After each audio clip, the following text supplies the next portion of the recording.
Is your foundation breaking up on you? Watch this video for all of my tips on how to make it last all day long. Hey guys, it's Cam and welcome back to my channel. So today is the first of two parts all about foundation. And today I'm going to show you everything to do before you actually apply your foundation to make it last all day and just give you that nice poreless surface for your foundation to sit on. So in the next video we're going to go into the actual application of foundation and then how to set it. So I'm going to link that video for you up here.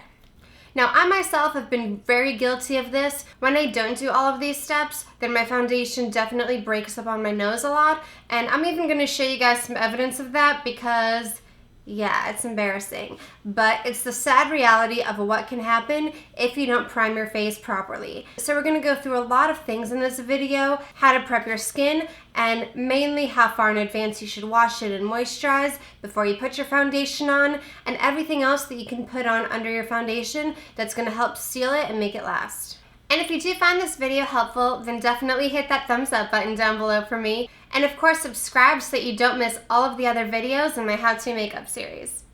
Alright, let's jump right in.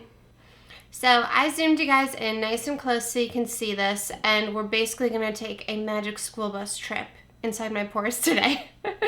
No, but seriously. Alright, so I've already put moisturizer on. And I just want to point out the particular one that I used today because it's a little different from my normal like CeraVe or Paula's Choice one. And I used the Glam Glow Starter Moisturizer. And the reason for this is because if you really want that nice blurred soft focus effect, an illuminating base is going to do a really good job of blurring your pores and just kind of making your imperfections look a little better. So that's why I applied this moisturizer today. Now, a question I see asked a lot is how long should you wait after applying your moisturizer before you apply your foundation? And that can vary. Now, for somebody with oily skin, you want to wait basically as long as possible to allow that moisturizer to really dry down. Because if your face is just too slippery, then the foundation's not going to have something to stick to. And you really want that dry down so that it has some dryness to stick to. Now, on the opposite end of the spectrum, if your skin is very dry, then you'll want to apply your foundation as soon as possible after your moisturizer because, again, that foundation is going to stick to any dry patches that you have on your skin. And so what you'll really want to do is apply that foundation on top of the moisturizer and then rely on your powder to just sort of mattify any areas that are slightly more oily on you. But it'll really help in not having any like flakiness and dryness because it's really going to stick to that. And so that's what you're trying to achieve with waiting when you have oily skin, so that way it does have something to stick to.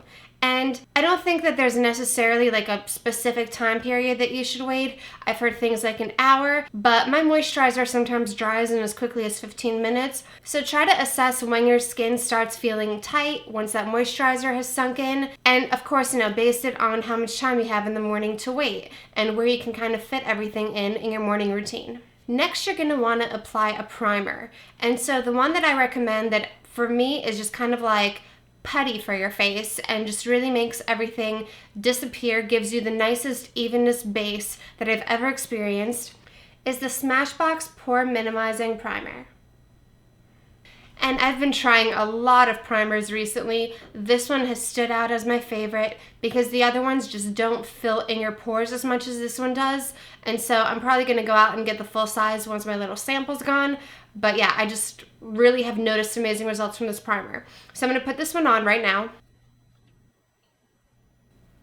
And what you're going to want to do is press this into your pores.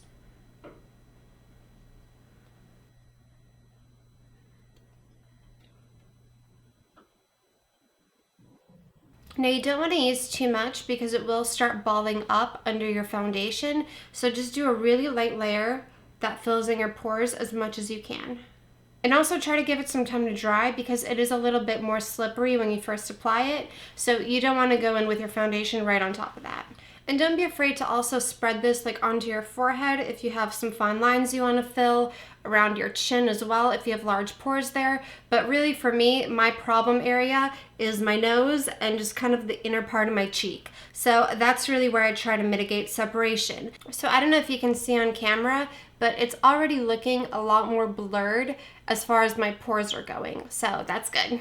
Once that has a little more of like a powdery finish, then if you have issues with your foundation separating on your nose like I do, go in with an eyeshadow base underneath your foundation.